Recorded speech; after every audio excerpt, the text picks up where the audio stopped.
الحمدللہ والصلاة والسلام علی رسول اللہ وعلی آلہ واصحابہ ومن والاه اما بعد اعوذ باللہ من الشیطان الرجیم بسم اللہ الرحمن الرحیم واقیموا الصلاة وآتوا الزکاة وارکعوا مع الراکعین صدق اللہ العظیم قال النبی صلی اللہ علیہ وسلم انما بعثت معلما قال النبی صلی اللہ علیہ وسلم الدین النصیحہ او کما قال صلی اللہ علیہ وسلم آمنت باللہ وبآیاتی اللہم صلی علی سیدنا و مولانا محمد وعلی آل سیدنا و مولانا محمد وبارک وسلم وصلو علیہ۔ محترم ناظرین سامعین، السلام علیکم ورحمۃ اللہ وبرکاتہ۔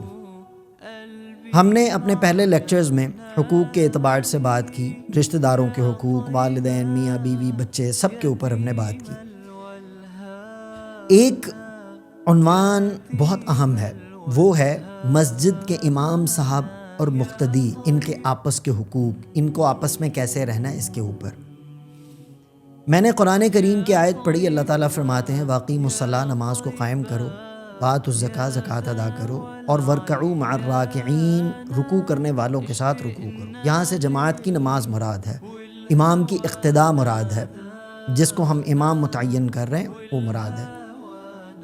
سب سے پہلے تو ایک بات یاد رکھیے کہ ہم جو اپنی مساجد میں امام رکھتے ہیں، اس امام کے لیے شرائط کیا ہونی چاہیے۔ نمبر ایک یہ کہ وہ اسلام کی تعلیمات سے بخوبی واقف ہو۔ نماز پڑھانے کے لیے آ رہا ہے تو اس کو نماز کے مسائل کا پتہ ہو، قرآن خوبصورت پڑھتا ہو، عاقل ہو اور بالغ بھی ہو۔ عاقل ہونا الگ چیز ہے، بالغ ہونا ایک الگ چیز ہے۔ عاقل عقل مند ہو، دانش مند ہو، دانا ہو، سمجھدار ہو، چیزوں کو سمجھتا ہو، بالغ سن بلوغت کو پہنچ گیا ہو، اور قرآن کریم اچھا پڑھتا ہو، قرآن کریم خوبصورت پڑھتا ہو، اور شرعی معذور نہ ہو۔ یہ چیزیں تو بنیادی حق ہیں۔ لیکن ایک چیز اس میں مزید بھی عرض کرنا چاہوں گا کہ ہم جو لوگ کالونی والے، اہل محلہ، ہم جب امام صاحب رکھتے ہیں تو ہمیں چاہیے کہ ہم ایک بہترین امام صاحب کا انتخاب کریں اپنے لیے۔ بعض اوقات میں ساتھیوں سے یہ بات کہتا ہوں کہ ہم اپنے لیے جب چیزیں استعمال ہم کرتے ہیں نا، جو چیزیں کپڑے پہنتے ہیں، اچھے کپڑے پہنتے ہیں، واچ پہنتے ہیں بڑی اچھی، جوتے اچھے، ایچ اینڈ ایوری تھنگ اچھا، مولوی صاحب رکھنے ہوتے تو ہم کہتے ہیں یار بس ٹھیک ہے، نمازیں ہی پڑھانی ہے، مولوی صاحب رکھ لو۔ اور معذرت کے ساتھ بعض اوقات یہ ہوتا ہے کہ معاشرے والے، محلے والے یہ سوچتے ہیں کہ وہ مولوی صاحب رکھو جو ہماری غیر شرعی حرکتوں پر آواز نہ اٹھائیں۔ یہ ایک مینٹیلٹی ہے، اس کو میں آگے جا کے بیان کرتا ہوں۔ اللہ کے نبی صلی اللہ علیہ وسلم کی حیثیت ایک معلم کی تھی۔ آپ علیہ السلام نے خود فرمایا انما بعثت معلما، کہ میں معلم بنا کر مبعوث کیا گیا ہوں۔ نمبر ایک تو یہ یاد رکھیں کہ امام ضروری نہیں ہے کہ آپ کسی مولوی صاحب کو رکھیں۔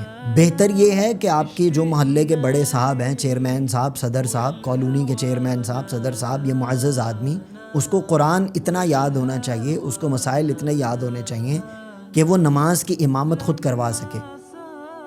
بہرحال چونکہ ہم لوگوں کے پاس اس چیز کی فرصت نہیں ہے، ہمیں آفس جانا ہے، ہمیں کام کاج کرنے ہیں، ہمیں یہ کرنا ہے، تو اس کے لیے ہم مولوی صاحب رکھتے ہیں۔ مولوی صاحب کو ایک پراپر کو پیشن نہیں ہے، ہر بندے کو صاحب علم ہونا چاہیے۔ لیکن اگر ہم امام صاحب رکھتے ہیں تو ہمیں چاہیے کہ ہم بہتر امام صاحب رکھیں، اور جب ہم امام صاحب رکھ لیں تو پھر ان کی حیثیت معلم کی ہے، ان کی حیثیت رہبر اور رہنما کی ہے۔ لہٰذا رکھنے سے پہلے آپ کو ان کی کوالٹیز، ان کی جو شرائط ہیں، ان کو پرکھنا، دیکھنا چاہیے کہ آیا یہ صاحب رہبر بننے کے لائق بھی ہیں یا نہیں ہیں۔ اس چیز کو مد نظر رکھنا بہت زیادہ ضروری ہے۔ نبی علیہ السلام کی حدیث میں نے پڑھی، میں پھر پڑھ دیتا ہوں۔ انما بعثت معلما، آپ علیہ السلام نے فرمایا کہ میں معلم بنا کر مبعوث کیا گیا ہوں۔ تو یہ جتنے بھی علماء ہوتے ہیں، ائمہ ہوتے ہیں، صاحب منبر، صاحب مصلی جو ہوتے ہیں، یہ نائب نبی ہوتے ہیں۔ یہ نبی علیہ السلام کے وارث ہیں، ان کے علم کے وارث ہیں، ان کے منبر کے وارث ہیں، ان کے مصلی کے وارث ہیں۔ تو ان کا ادب کرنا ہمارے لیے بہت زیادہ ضروری ہے۔ ان میں 10 حقوق ہیں جو ہم نے لکھے، ان کو ملاحظہ فرما لیجئے مختصر۔ پہلا حق امام صاحب کا یہ ہے کہ جس کو آپ نے امام تسلیم کر لیا ہے، جس کو امامت کے لیے متعین کر دیا ہے، جس میں وہ تمام شرائط پائی جاتی تھیں جو امام ہونے کے لیے ضروری تھی، اب اس کی ذات پر کیچڑ نہ اچھالیں۔ یہ بڑی گھٹیا بات ہے، یہ بہت گھٹیا بات ہے۔ لوگ اپنی ذاتیات، جس بندے کو گھر میں کوئی نہیں نہ پوچھتا، وہ آ کے مولوی صاحب کی ذات کے اوپر کیچڑ اچھالتا ہے، مولوی صاحب کے اوپر باتیں کرتا ہے، اس کا سب سے پہلا حق یہ کہ اس کی عزت کریں، اس کا اکرام کریں، اس سے محبت کریں، اس کو عزت دیں۔ وہ آپ کا امام ہے، آپ نے اس کے پیچھے نماز پڑھنی ہے، اس کی قبول نہیں ہوگی نا تو آپ کی بھی قبول نہیں ہوگی۔ نمبر 2، امام صاحب کی غیبت اور چغلی نہ کبھی بھی کریں۔ میرے والد صاحب دعوت برکاتہم نے، میں جب نماز پڑھانی شروع کی تو انہوں نے مجھ سے پوچھا کہ نماز کی قبولیت کی علامت کیا ہے؟ اب ہمیں کیا پتہ نماز کی قبولیت کی علامت کیا ہے، میں نے تو صاف انکار کیا۔ میں نے کہا جی آپ بتائیے۔ انہیں فرمایا یاد رکھنا کہ جب امام بن کر نماز پڑھانا تو یہ نیت کرنا کہ یا اللہ میں کمزور ہوں، یہ جو مقتدی میرے پیچھے کھڑے ان کی برکت سے نماز قبول فرما لے۔ اور جب مقتدی بن کے کھڑے ہو تو یہ نیت کر لینا یا اللہ پاک میں کمزور ہوں، میرے امام صاحب بڑے نیک آدمی ہیں، ان کی برکت سے میری نماز کو قبول فرما لے۔ تو کبھی بھی امام کی غیبت اور چغلی نہ کریں۔ ہمارے ہاں یہ گند ہے، بڑا لیول قسم کا گند ہے، ہمارے لوگ امام صاحب کی غیبت، اور پتہ کون کرتا ہے غیبتیں اور چغلیاں؟ جو پہلی صف کے مقتدی ہوتے ہیں وہ کرتے ہیں۔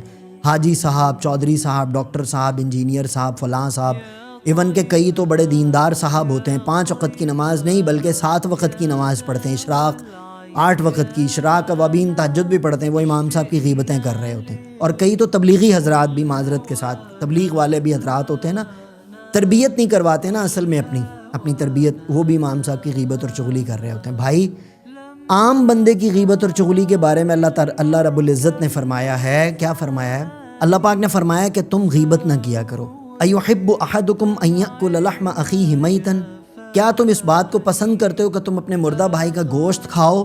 اللہ فرماتے فکرہتموہ، میں تمہارا خالق ہوں، مجھے پتہ ہے تم اس چیز سے کراہت کرو گے۔ اور امام صاحب جس کے پیچھے ہم نمازیں پڑھ رہے ہیں، جس کی برکت سے ہماری نمازیں قبول ہونی ہیں، اس کی غیبتیں اور چغلی کرنا بڑی گھٹیا بات ہے۔ اور یہ عمل وہی کرتا ہے جو ذہنی طور پر گھٹیا انسان ہو، چاہے وہ حاجی صاحب ہو چاہے نمازی صاحب ہو، کیونکہ غیبت جو ہے نا، اگر حاجی صاحب نے حج پراپر طریقے سے نہیں کیا اور اللہ کے احکامات کو نہیں سیکھا تو وہ غیبت کریں گے۔ وہ حاجی صاحب نہیں ہیں، وہ فارغ صاحب ہیں، چاہے وہ کوئی بھی ہے۔ لہٰذا امام کا دوسرا حق یہ ہے کہ کبھی بھی اس کی غیبت نہ کریں، اس کی غیبت سے بچا جائے۔ اگر کوئی اور شخص آپ کے ساتھ غیبت کرے تو اس کا منہ بند کروائیں، اسے کہیں کہ بھئی یہ تم غلط بات کر رہے ہو، وہ ہمارے امام صاحب ہیں، ایسی بات نہ کرو۔ اگر کوئی مسئلہ ہے ڈائریکٹ جا کے امام صاحب کے ساتھ کرو۔ تیسرا حق، ان کی عزت ہونی چاہیے بھائی معاشرے کے اندر، ان کے ساتھ ہم نے نمازیں پڑھنی ہیں، ان کے ساتھ ہم لوگ وابستہ ہیں، ہمارے بچے وابستہ ہیں، ہم لوگ مسجد کے اندر جاتے ہیں تو ان کی عزت کریں۔ کبھی بھی امام صاحب کو طعنہ نہ دیں، امام صاحب کو کبھی بھی طعنہ نہ دیں۔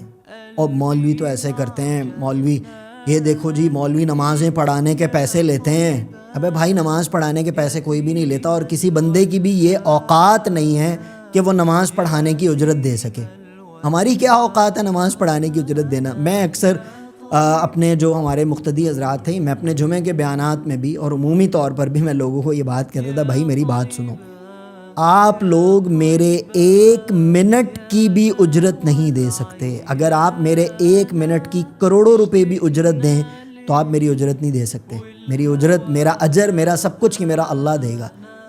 یہ تو امام صاحب کی خدمت ہوتی ہے، اور کتنی ہم کو کروڑ روپے امام صاحب کی خدمت کر دیتے ہیں، 10,000 15,000 20,000، حد مار کے 30,000 پاکستان ہندوستان کے اندر۔ یہ میں بہت زیادہ بتا رہا ہوں، 30,000 بہت کم لوگ ہیں جن کی تنخواہیں اس سے زیادہ ہیں۔ ہاں سرکاری اعتبار سے میں بات نہیں کر رہا ہوں، میں پرائیویٹ جو ہم امام صاحب رکھتے ہیں اپنے محلے کی مسجد میں، کالونی کی مسجد میں، ان کی بات کر رہے ہیں۔ اور امام صاحب کو باتیں کون کر رہا ہوتا ہے؟ یقین کریں جس کو گھر میں سالن بھی حساب سے ملتا ہے نا، وہ امام صاحب کو آ کے طعنے دے رہا ہوتا ہے۔ تو امام صاحب کی عزت کرنا، کبھی بھی ان کو طعنے نہ دینا۔ چوتھا حق امام صاحب کا، ان کے کاموں پر ان کی حوصلہ افزائی کرنا، یہ بہت بڑی بات ہے، یہ آپ کے امام صاحب کو نکھارتا ہے۔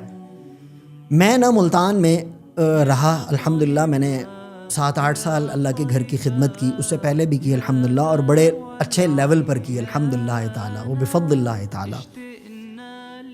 میں نے کیا کیا کہ وہاں پر جہاں میں امام خطیب تھا، وہاں پہ نا ہمارے ایک بزرگ تھے، کئی بزرگ تھے ماشاءاللہ تعالیٰ، وہ اتنا اپریشیٹ کرتے تھے، اتنا اپریشیٹ، مزہ آتا تھا کام کرنے کا اور دل بڑھتا تھا۔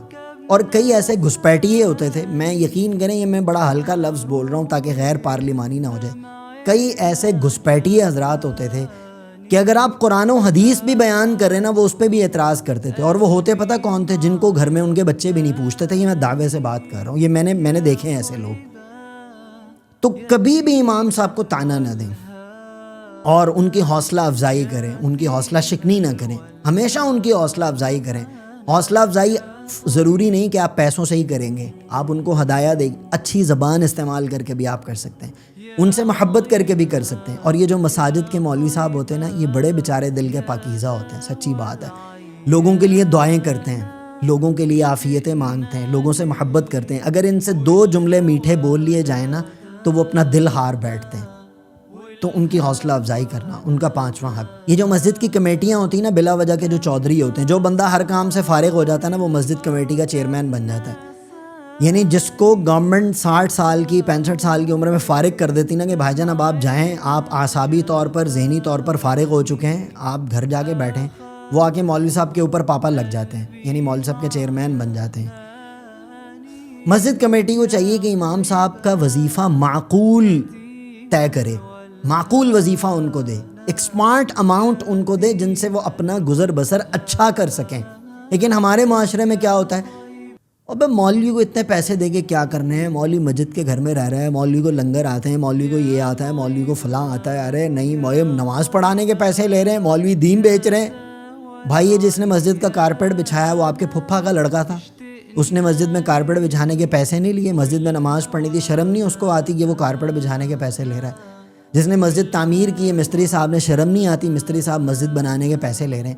میں پھر یہ بات جو میں نے پہلے بھی عرض کی تھی، معقول وظیفے میں بھی میں یہ بات عرض کر رہا ہوں کہ یہ مولوی صاحب کی اجرت نہیں ہے، یہ مولوی صاحب کا ایک وظیفہ ہے جو آپ کو ایک اچھا وظیفہ ان کو دینا چاہیے۔ مولوی صاحب کا 6واں حق، مقتدیوں کو چاہیے کہ جو امام صاحب کی تنخواہ جو مقرر کی ہے نا، وہ اپنے ذاتی اعتبار سے ان کو دیں اور پھر ان کے ساتھ خیرخواہی میں ان کا تعاون کریں۔ یعنی مولوی صاحب کے بچے ہیں، مولوی صاحب کی بیگم ہے، مولوی صاحب کی اور ضروریات ہیں، مولوی صاحب سے پوچھتے رہے، مولوی صاحب السلام علیکم کیسے ہیں آپ، خیریت سے؟ مولوی صاحب کوئی ضرورت تو نہیں، ہمیں بتائیے۔ کبھی نہیں آپ کو بتائے گا ضرورت، الا من رحم اللہ، جب بیچارے کو انتہائی تکلیف ہوگی، جب وہ انتہائی پریشان ہوگا تب وہ آپ سے شاید بات کر لے گا، ادروائز نہیں کرتے لوگ۔ تو یہ چیز پوچھنی چاہیے، یہ مقتدیوں کے اوپر حق ہے کہ وہ جو ہے کم از کم اپنے امام صاحب کو ہدایہ دیں، تہادو تحابو۔ امام صاحب کو بھی چاہیے، وہ جب ہم مقتدیوں پہ بات کریں گے تو انشاءاللہ اس پہ ہم بات کریں گے۔ 7واں حق امام صاحب کا، امام صاحب کا حق یہ ہے کہ وہ ہمیشہ لوگ جو ہیں محلے والے اپنی خوشی اور غمی میں امام صاحب کو یاد رکھیں، امام صاحب کو یاد رکھیں، ان کو پرائورٹی دیں۔ شادی ہو رہی ہے بچے کی، امام صاحب کو بلائیں، امام صاحب دعا کرا دیں، امام صاحب آ جائیں ہمارے کھانے میں شریک ہو جائیں، اور پھر ان کو بلا کے یہ نہیں یہ نکڑ میں بٹھا دیں کہ وہ مولوی صاحب آ گئے مولوی صاحب وہاں بیٹھیں، ایسا نہیں، بدتمیزی نہیں کریں۔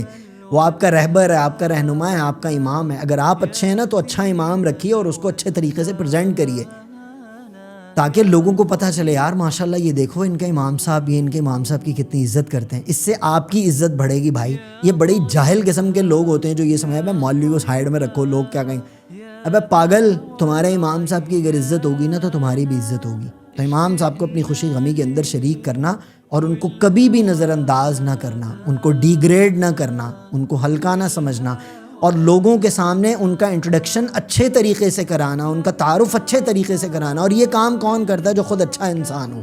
جو خود اچھا انسان نہ ہو وہ مولوی سے جل ہی سکتا ہے، وہ مولوی سے سڑے گا اور کچھ نہیں کرے گا۔ مولوی صاحب کا 8واں حق امام صاحب کا، کئی جس طرح مطلب ہمارے محلے کے اندر، معاشرے کے اندر نوکری پیشہ لوگ ہوتے ہیں، ان کو ہفتے میں 1 چھٹی ہوتی ہے، 2 چھٹی ہوتی ہے، تو مطلب کوئی بھی اس طرح کے جو ساتھی ہوتے ہیں ان کو یہ بات چاہیے کہ وہ امام صاحب سے قرآن کریم سیکھا کریں، وہ امام صاحب سے اپنے قرآن کو درست کروائیں، خوش الحانی سیکھیں اپنے سے، امام صاحب کے پاس بیٹھیں۔ اور اگر محلے میں کوئی ایسے ساتھی ہیں، حافظ صاحب ہیں، قاری صاحب ہیں، اچھا قرآن پڑھتے ہیں حافظ صاحب، لیکن وہ کہیں جاب کرتے ہیں، اب ہفتے میں ان کو 1 دن چھٹی ہے، وہ اپنے آپ کو مسجد میں پیش کریں، وہ امام صاحب سے کہیں کہ امام صاحب اگر آپ 1 دن کے لیے کہیں جانا چاہتے ہیں آپ تشریف لے جائیں، میں انشاءاللہ تعالی نماز پڑھا دوں گا، میں اذان دے دوں گا۔ بھائی ثواب ہے، کمالیں، آپ بھی امامت کا بھی بہت زیادہ ثواب ہے۔ تو اس طریقے سے بھی اس کے ساتھ تعاون کرنا چاہیے، نہیں مولوی کہاں چلا گیا تو نمازیں کون پڑھائے گا، دروازے کون کھولے گا، یہ کون کرے گا۔ بھائی یہ مولوی کا کام نہیں ہے، مولوی صاحب امام صاحب ہے، ملازم صاحب نہیں ہے۔ تو مولوی کو ملازم سمجھنے والا اصل میں خود بڑا ہلکا قسم کا ملازم ہوتا ہے، اور مسئلہ کوئی نہیں ہے۔ تو مولوی کے ساتھ اس طریقے سے بھی پہلے تو اس سے قرآن سیکھیں، قرآن اچھا پڑھیں۔ جب آپ قرآن اچھا پڑھنا سیکھ گئے تو اگر آپ کی 1 دن کی چھٹی آتی ہے، 2 نمازیں اپنے ذمے لے لیں تاکہ مولوی صاحب اپنی ضروریات کو پورا کر لیں، کہیں آنا جانا ہے اس کو دیکھ لیں، مولوی صاحب کا 9واں حق، اگر امام صاحب کسی کام میں کسی نماز میں لیٹ ہو جاتے ہیں، فار ایگزامپل ان کو بھی نیند آ سکتی ہے، ان کو بھی کوئی کام حاجت پیش آ سکتی ہے، ان کو بھی مسئلے مسائل ہیں، اکیلے آپ کے ساتھ تو نہیں ہیں، ہمارے تو کئی مقتدی وغیرہ یہ لوگ اس طرح کے ہوتے ہیں، نزلہ ہو جائے نماز میں نہیں آتے، ہلکا سا نزلہ ہو جائے نا نماز میں، او بھائی طبیعت خراب، مولوی صاحب کو بھی نزلہ ہو سکتا ہے، مولوی صاحب بھی نرم مزاج کے ہو سکتے ہیں، مولوی صاحب کی بھی طبیعت میں ضعف ہو سکتا ہے، ان کو بھی بخار ہو سکتا ہے، تو ایسے موقع کے اوپر مولوی صاحب کو ان کا خیال کرنا، یہ نہیں کہ ان کو باتیں سنانا، مولوی صاحب نماز لیٹ ہو گئی۔ اور یہاں پر ایک بات یاد رکھیے گا، اپنے قریبی مفتیان اکرام اور علماء اکرام سے پوچھے گا، 5 منٹ تک امام کا انتظار کرنا یہ امام کا شرعی حق ہے۔ 5 منٹ تک مسجد میں امام کا انتظار کرنا نماز کے وقت میں، یہ اس کا شرعی حق ہے۔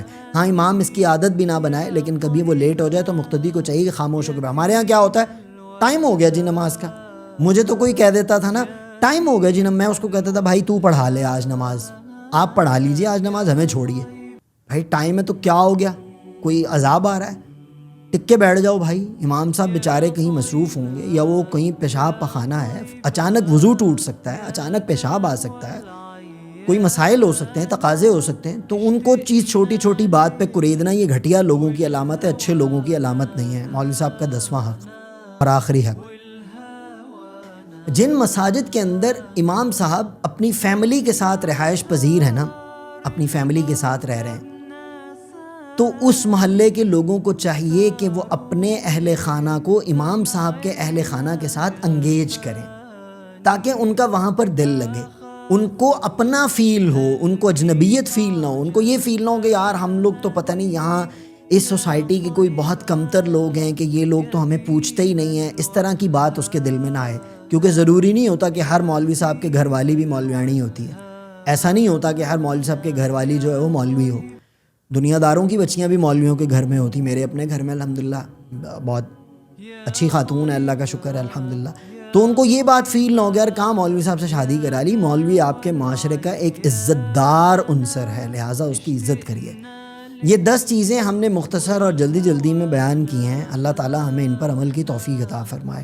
اور آخر میں ایک بات ضرور کہنا چاہوں گا کہ یہ جو مسجد کمیٹیوں کے لوگ ہوتے ہیں نا، جو بندہ مسجد میں 500 روپے دے دے، 1000 روپے دے دے نا، اوقات ہی بھول جاتا ہے وہ، بعض اوقات وہ مولوی صاحب کو باتیں کر رہا ہوتا ہے۔ میرے اپنے ساتھ بھی ایسا ہوا ہے، بہرحال ہم نے تو الحمدللہ ہم تو دے مار 4:30 ان کو وہیں پہ پیکنگ کرا دیتے تھے، ان کی جو بھی اس طرح کی بات کرتے تھے۔ تو بھائی ایک بات یاد رکھیں، جو بندہ نسلی اور ذہنی طور پر گھٹیا آدمی ہوگا نا، جو بندہ ذہنی اور نسلی طور پر گھٹیا آدمی ہوگا نا، نمبر 2، جس بندے کو گھر میں کوئی نہیں پوچھتا ہوگا نا، یہ کنفرم رپورٹیں ہیں، یہ کنفرم باتیں ہیں، یہ میرا ذاتی مشاہدہ ہے بھائی، خود دیکھا ہے میں نے، جس بندے کو گھر میں خاندان میں کوئی نہیں پوچھتا ہوگا نا، وہ مسجد میں آگے چودھری بن جائے گا، مسجد میں آگے مولوی صاحب پہ بھرم بازیاں کرے گا۔